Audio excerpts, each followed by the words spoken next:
কিরে বেলাল,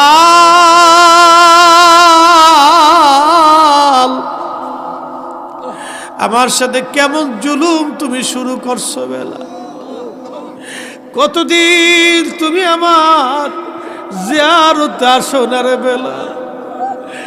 আয় আয়, আমি নবীর জিয়ারতে আয় বেলাল। কতদিন হলো তুমি আসো না বেলাল?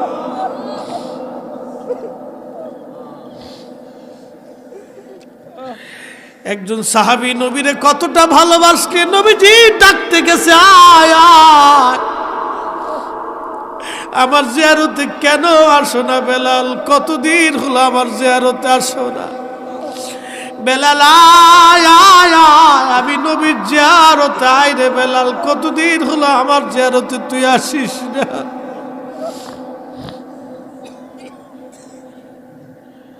বেলালের মতো আশেক যদি আমরা হইতাম, এ দুনিয়ায় নবীর দেখা পাইতাম, এ দুনিয়ায় নবীর দেখা পাইতাম। প্রিয় ভাইরা আমার, শুনতে চেয়েছেন হযরত বেলালের জীবনী। কি করে আমি বেলালের জীবনী বলবো আপনাদেরকে? 1,25,000 সাহাবীদের মধ্যে একজন সাহাবী ছিলেন হযরতে বেলাল রাদিয়াল্লাহু আনহু। হযরতে বেলালের জীবন ছিল বড় কষ্টের। কালেমার জন্যে 1,24,000 বা 25,000 সাহাবীদের মধ্যে সবচাইতে যিনি বেশি কালেমার জন্য মার খেয়েছিলেন, রিমান্ড নিয়েছিলেন, তিনি বেলাল রাদিয়াল্লাহু আনহু।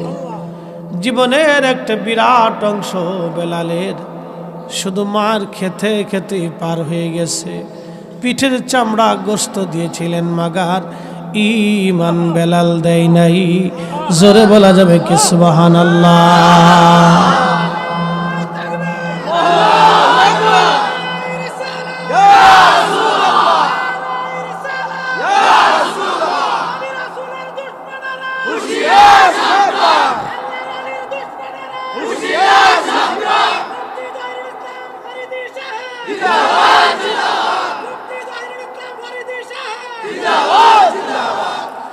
আমি জানি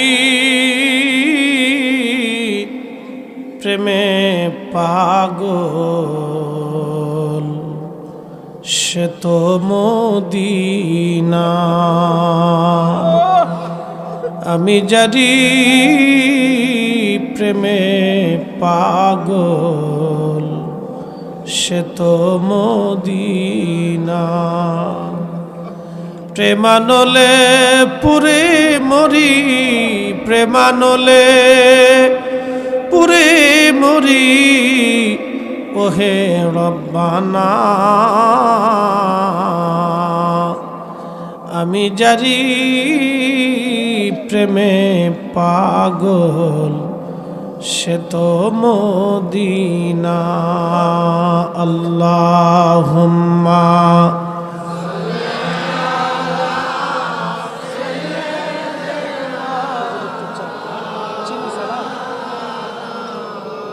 মুহাম্মাদ ওয়ালা আলি।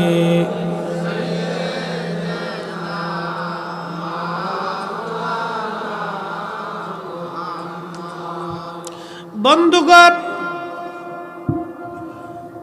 নবীজি কালেমার দাওয়াত দিলেন। পরিবেশটা এত সহজ ছিল না, পরিবেশটা বড় কঠিন ছিল। আল্লাহর নবী মদিনাত মক্কাতে যখন দাওয়াত দেওয়ার আগে এতটাই বিশ্বাসী ছিলেন মানুষের কাছে, মানুষ বলতো আল আমিন।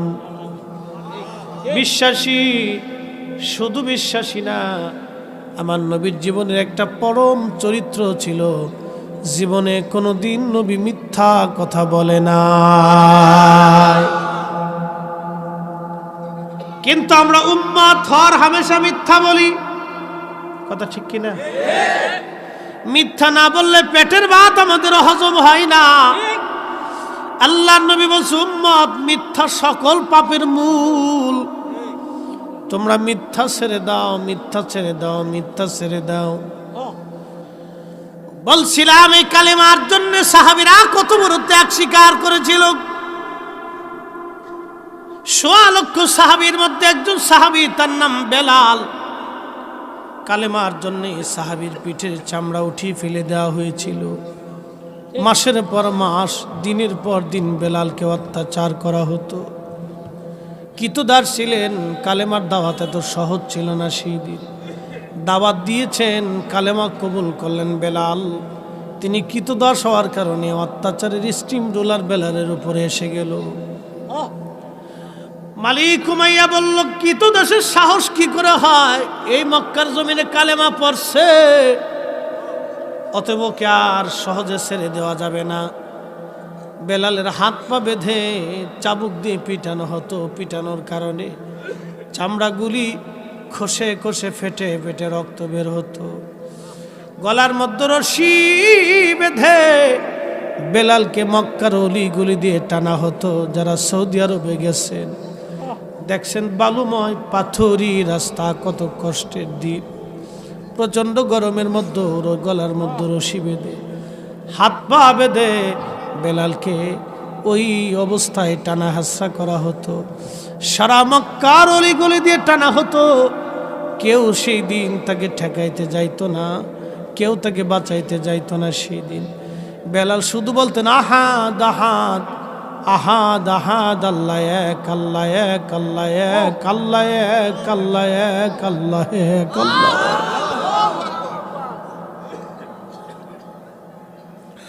মার খেয়েছে, কিন্তু জবান থেকে আল্লাহর একত্ববাদের স্বীকৃতি ওরা নিতে পারে নাই।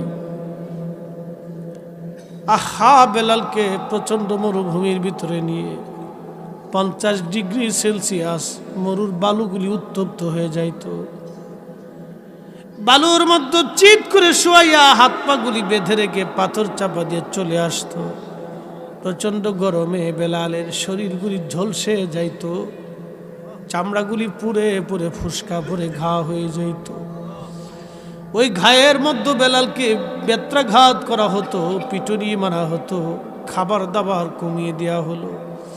কোনোদিন খাইতো, কোনোদিন না খায় রাখা হতো। প্রচণ্ড অত্যাচারে বেলাল মাঝে মধ্যে অজ্ঞান হয়ে যাইতেন, হুশ হারায় ফেলতেন।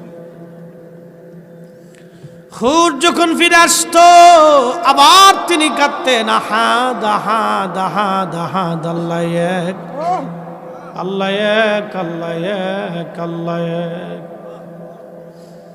এইভাবে হযরত বেলালের জীবন পার হলো বহুদিন বহুদিন বহুদিন। একটা মানুষও কোনোদিন যায় বলে না, ইমন উমাইয়া, বেলালকে তুমি একটা দিনের জন্য একটু নিস্তার দাও।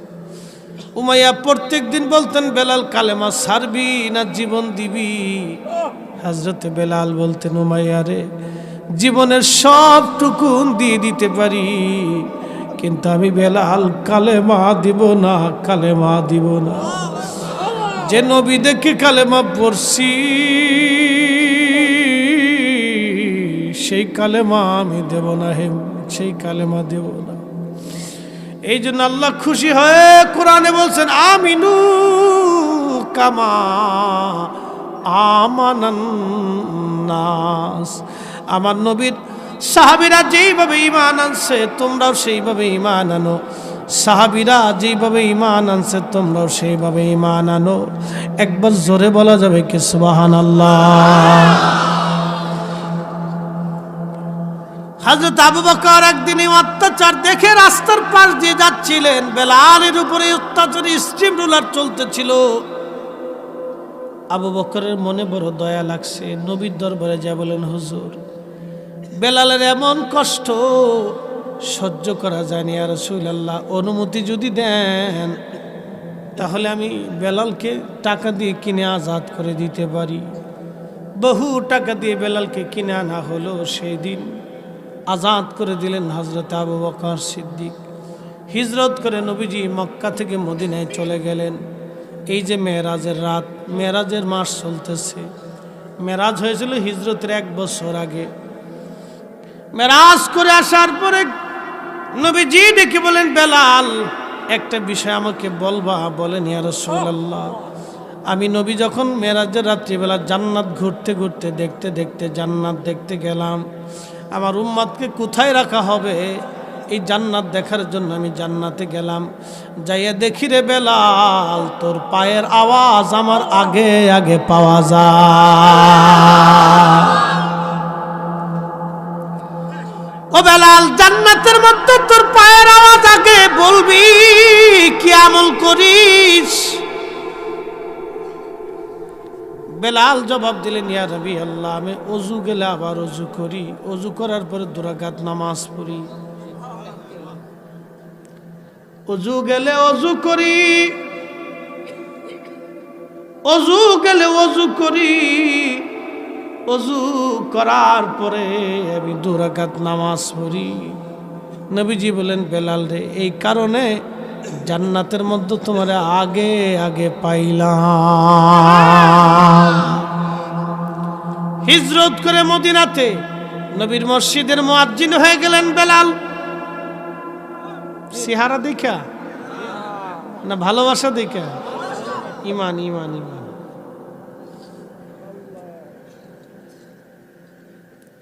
নবীর মসজিদের ইমাম মুয়াজ্জিন কি 4টিখানি কথা, যে মসজিদের নামাজ রানিং খতিব রাসূল করিম। হাই হাই, ইমাম নবীজি, সাহাবীরা মুসল্লি, কত বড় দামি ইমামের মুয়াজ্জিন হযরতে বেলাল। আরে শিক্ষার কারণে না, চেহারার কারণে না, বংশের কারণে না, মোহাব্বতের কারণে। এই জন্য ইসলামের মধ্যে কোনো বৈষম্য নাই, ধনী দরিদ্রের কোনো তফাৎ নাই। আল্লাহর ঘর মসজিদ সবার জন্য সমান। এখানে মুতল্লি, সভাপতি, ইমাম, মুসল্লি, খতিব সবাই আল্লাহর গোলাম, সবাই মসজিদের খাদেম। কথা বলেন ঠিক কিনা?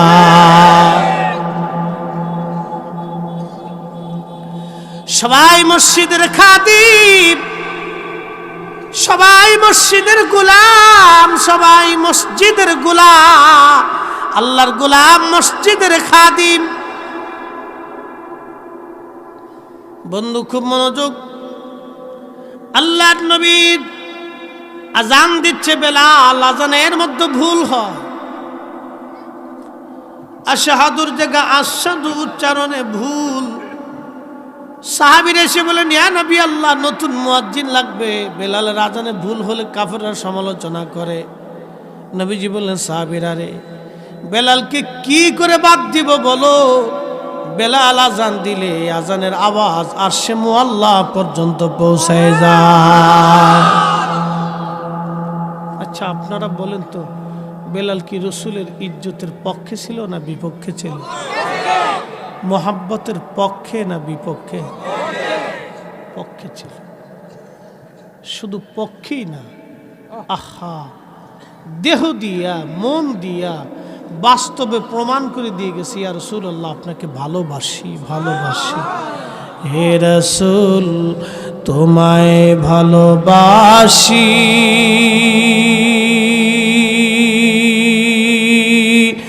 অন্তরে শুধু, মুখে নয়, জান্নাতের আশায় নয় হে রাসূল, জাহান্নাম কেউ ডরি না। তোমায় পাওয়ার আশায় মন ছুটে যায় মদিনায়,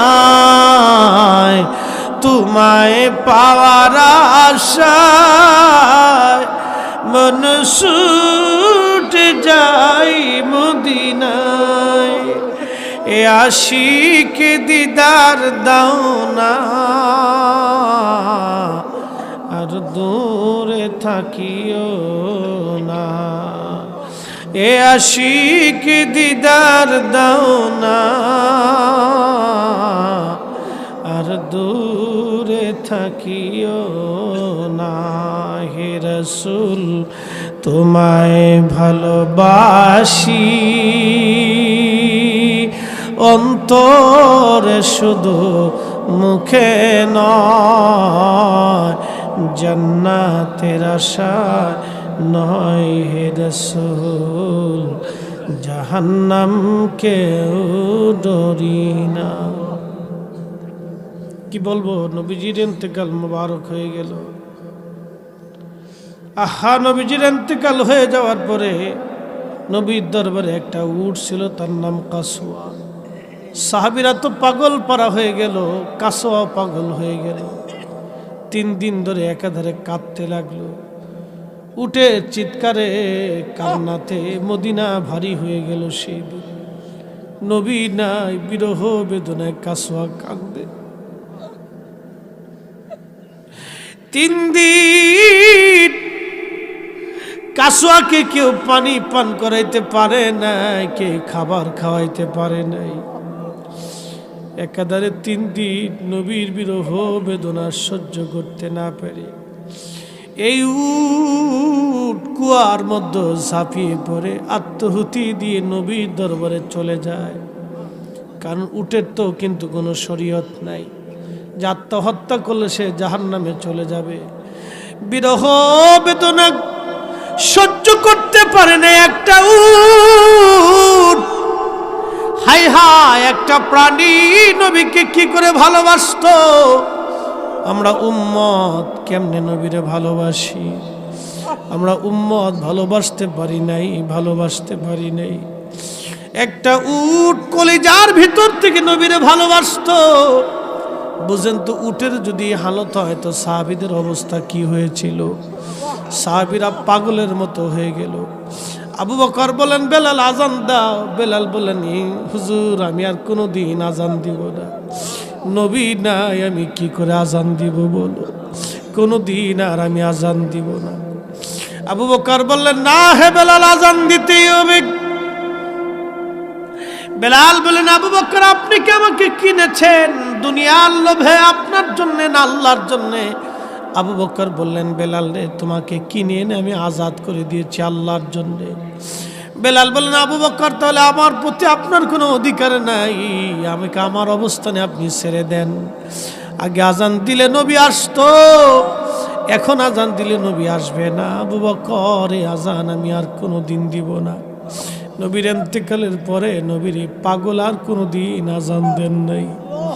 চলে গেলেন সিরিয়াতে, দামেস্কে চলে যাওয়ার পরে বহুদিন পরে নবীজি স্বপ্ন দেখাচ্ছে, কিরে বেলাল,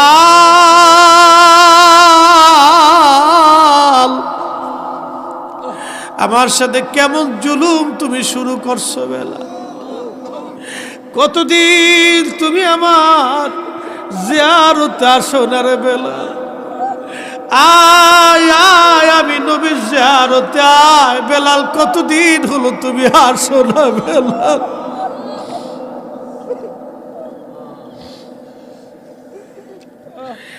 একজন সাহাবী নবীরে কতটা ভালোবাসে, নবীজি ডাকতে গেছে, আয় আয়, আমার জিয়ারতে কেন আসো না বেলাল, কতদিন হলো আমার জিয়ারতে আসো না। বেলাল, আয় আয় আয়, আমি নবীর জিয়ারতে আয় রে বেলাল, কতদিন হলো আমার জিয়ারতে তুই আসিস না।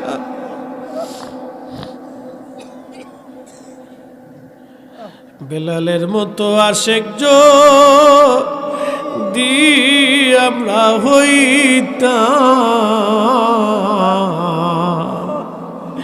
এ দুনিয়ায় নবীর দেখা পাইতাম,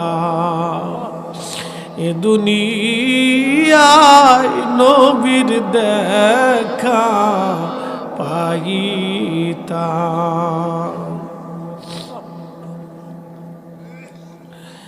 আল্লাহর নবীজি যখন স্বপ্ন দেখেছে, বেলাল আয়, তাড়াতাড়ি আয় বেলাল, আমি নবীর জিয়ারতে আয়, কেমন জুলুম তুমি শুরু করছো আমার সাথে। এই স্বপ্ন দেখার সঙ্গে সঙ্গে বেলাল দেরি করেন নাই, শুধু সিরিয়া থেকে রওনা দিছে। কোন কোন বর্ণনা আসে জুতা ছিল না, খালি পায়ে হাঁটা শুরু করছে। সোয়ারি ছিল না, হেঁটে হেঁটে সিরিয়ার দামেস্ক থেকে বেলাল আসছে। নবী ডাকছে, পায়ে হেঁটে হেঁটে বেলাল আসছে, পায়ে হেঁটে হেঁটে। আপনি চিন্তা করবেন কি, সুদূর সেই সিরিয়ার থেকে মদিনা বহু দূরের রাস্তা, বহু দূর।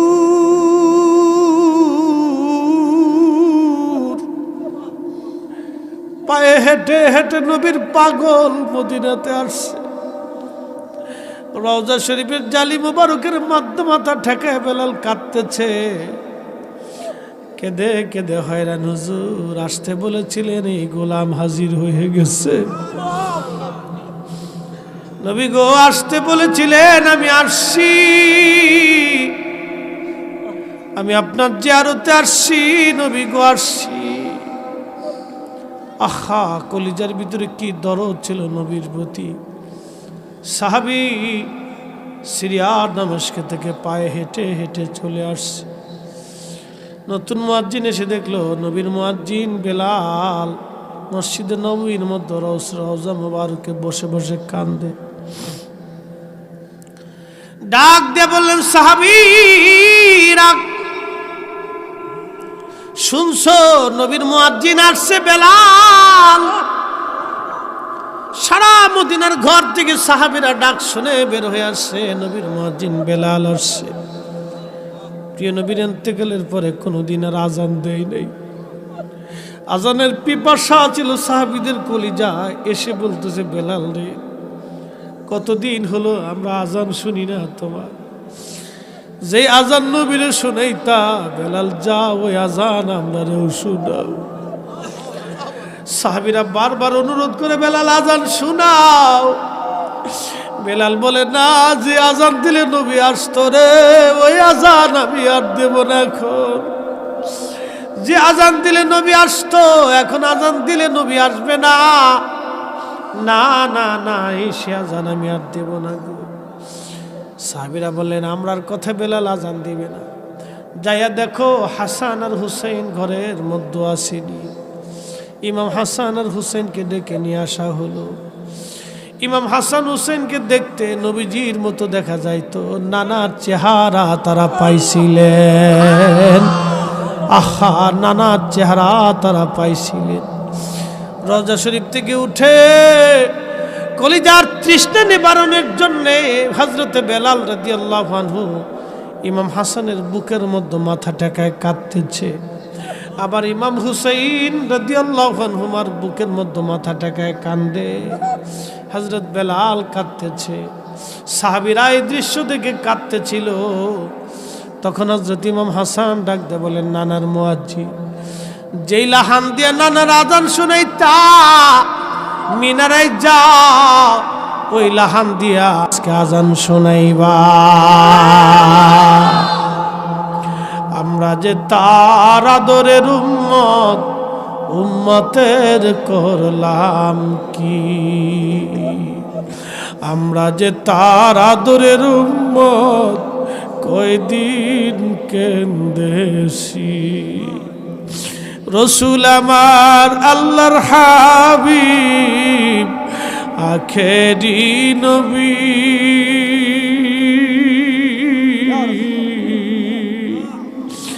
আমরা যে তার আদরের উম্মত, কয়দিন কেন্দেছি। আমরা যে তার আদরের উম্মত, উম্মতের করলাম কি?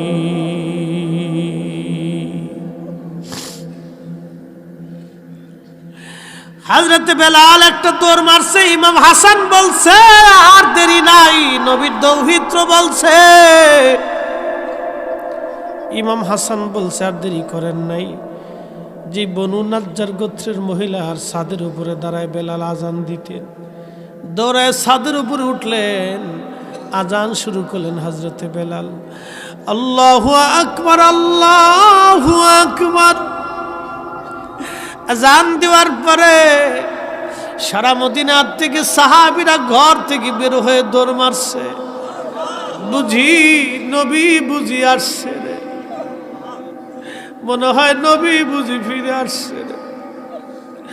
আল্লাহু আকবার, আল্লাহু আকবার। মদিনার ঘর থেকে বৃদ্ধরা পর্যন্ত বের হয়ে দৌড় মারছে, আশহাদু আল্লা ইলাহা ইল্লাল্লাহ। মহিলারা বাচ্চা কাচ্চা নিয়ে দৌড় মারছে, বুঝি রে মদিনায় নবী ফিরে আসছে। আর লাহানের ফয়জুদ, বেলালের লাহানের ফয়জুদ, নবীর দেওয়া ফয়েজ এতই মধুর ছিল রে, এতই মধুর, এতই আকর্ষণ ছিল রে। মদিনার মানুষ আর স্থির থাকতে পারে নাই, পাগল পারা হয়ে গেছে। আশহাদু আল্লা ইলাহা ইল্লাল্লাহ। মদিনার সমস্ত মানুষেরা কেঁদে কেঁদে হয়রান, সারা মদিনার মানুষ ডুকরে ডুকরে কাঁদতেছে। নবী বুঝি ফিরে আসছে রে, নবী বুঝি ফিরে আসছে। পাগল পারা হয়ে গেল মদিনার মানুষগুলি, নবী বুঝি ফিরে আসছে রে। আমরা যে তার আদরের উম্মত, কয়দিন কেন্দেছি। আমরা যে তার আদরের উম্মত, উম্মতের করলাম কি। রসুল আমার আল্লাহর হাবিব, আখেরি নবী।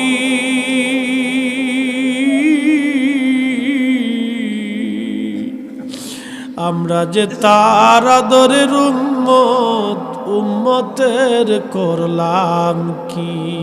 আহা, আমরা যে তার আদরের উম্মতের করলাম কি। আরে মদিনার মানুষ সেইভাবে নবীকে ভালোবাসতো। সারা মদিনার কান্নার রোল, মানুষ ডুকরে ডুকরে কাঁদতেছে। মদিনা সারা অঞ্চল থেকে কান্নার আওয়াজ আসতেছে। বেলাল যখন বলেন আশহাদু আন্না মুহাম্মাদার রাসূলুল্লাহ,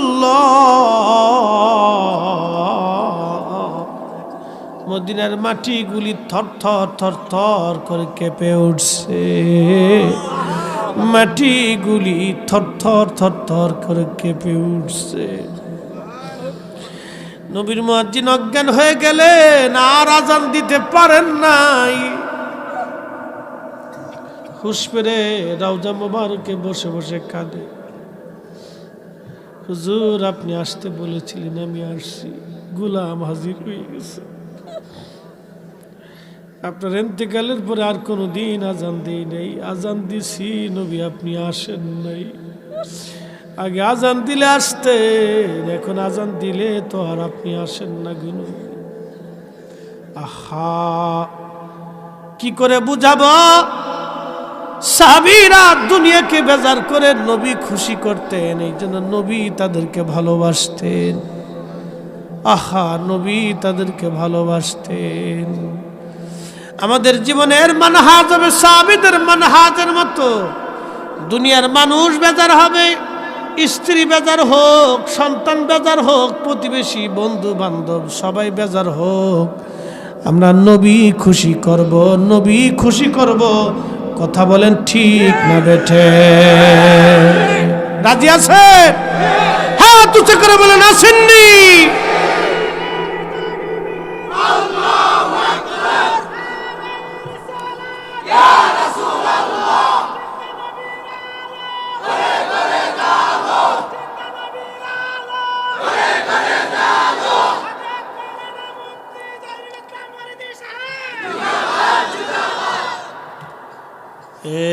সবজ গম্বদ বলে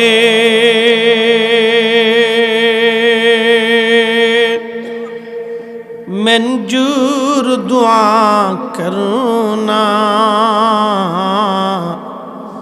जब वक्त न जाए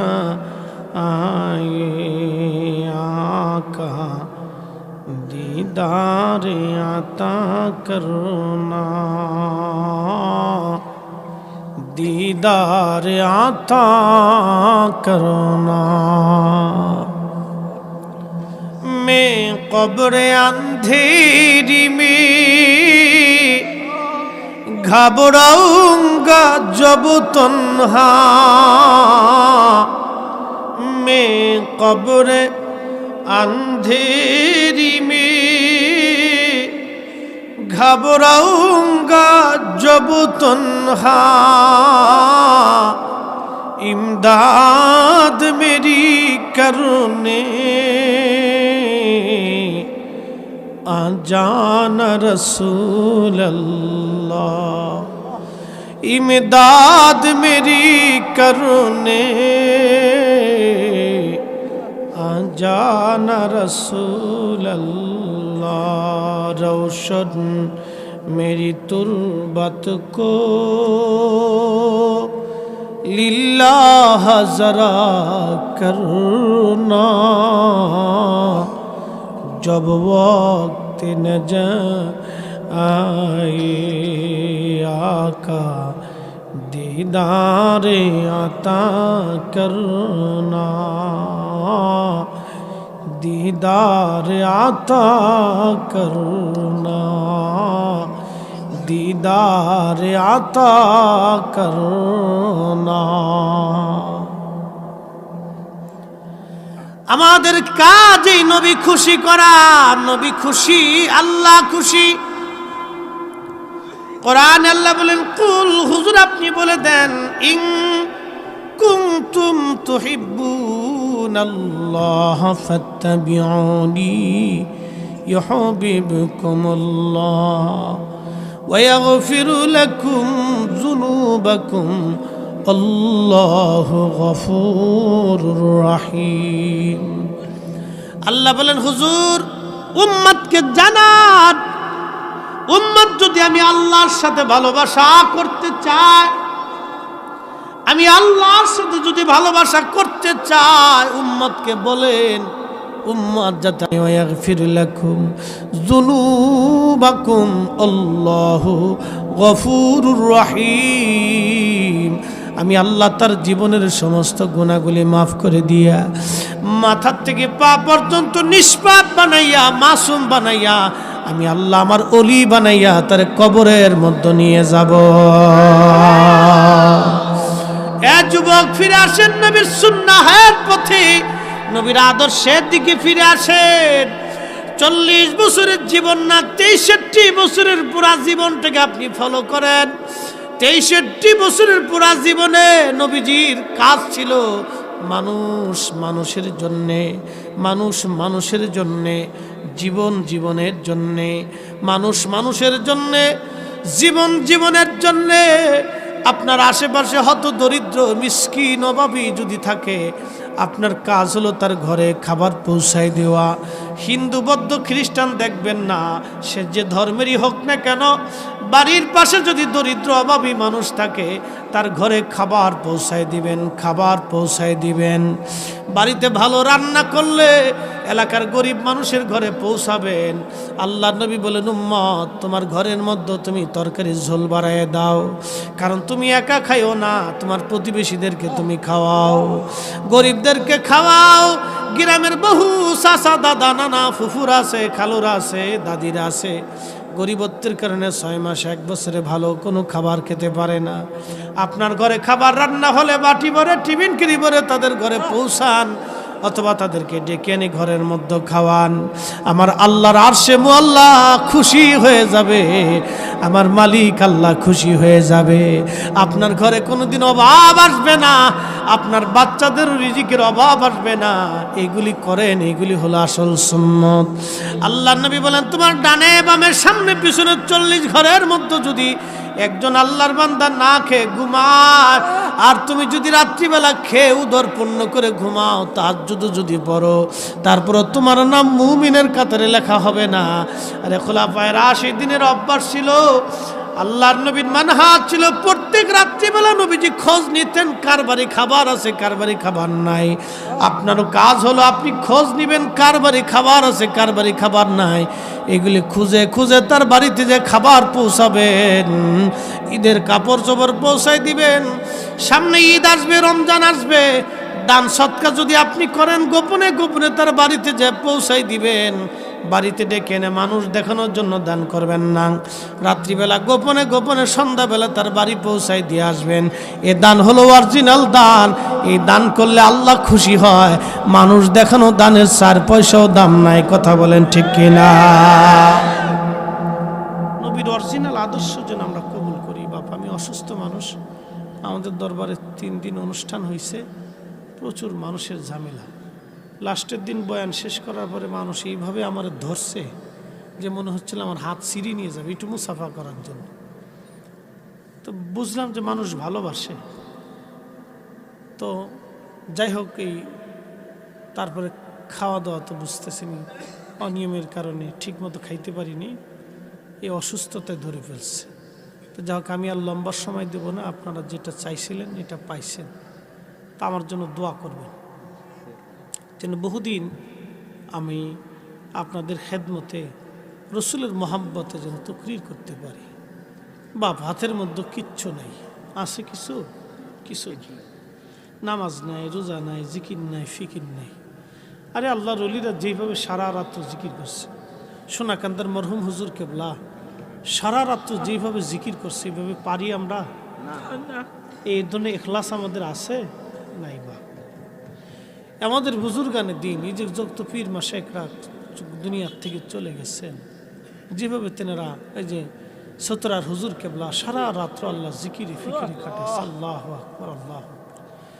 জিকির উনি করলে আসমান থেকে নূর চমকায় নূর আসতো, মানুষ দেখতো যে নূর আসতেছে। এরকম ইবাদত আমাদের নাই। তো রসুল করিমের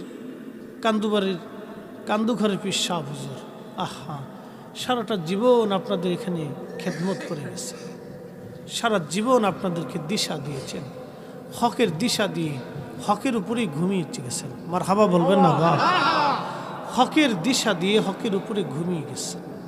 মহাব্বত করবেন, মাঝে মধ্যে জিয়ারত করবেন, হুজুরের জিয়ারতে যাবেন, দোয়া করবেন, খুশি হবে। বাবা মার কবরে যাবেন, বাবা মা যাদের কবরে চলে গেছে প্রত্যেক দিন সকালে যাবেন, প্রত্যেক রাত আপনার গায়ের কাঁথা কম্বল মা ঠিক করে দিচ্ছে। গরমে ঘুমাইতে না পারলে আপনি ঘুমাইছেন, মা এসে আপনার বাতাস করছে। ছেলের বয়স 25, মা তখনও বাতাস দেয়।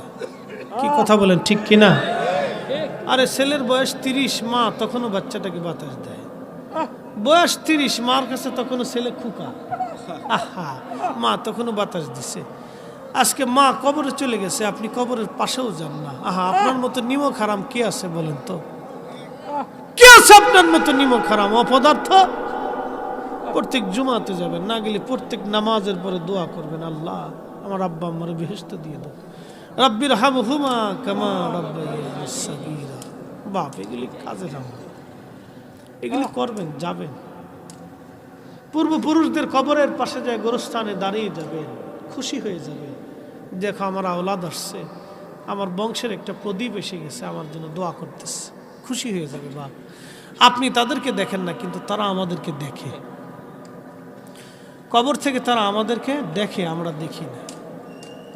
এই জন্য আপনাদের যুবকদেরকে অনুরোধ করব, প্রিয় ভাই, ফিরে আসেন, আল্লাহর দিকে ফিরে আসেন। 5 ওয়াক্ত নামাজ, এটা যেন কখনো কাজা না হয়। বাপ, দুনিয়ার থেকে আমরা সবাই চলে যাব, মৃত্যুর পরে আল্লাহ পাক প্রথম হিসাবটা নামাজের জন্য নেবে মেহশরের মাঠে।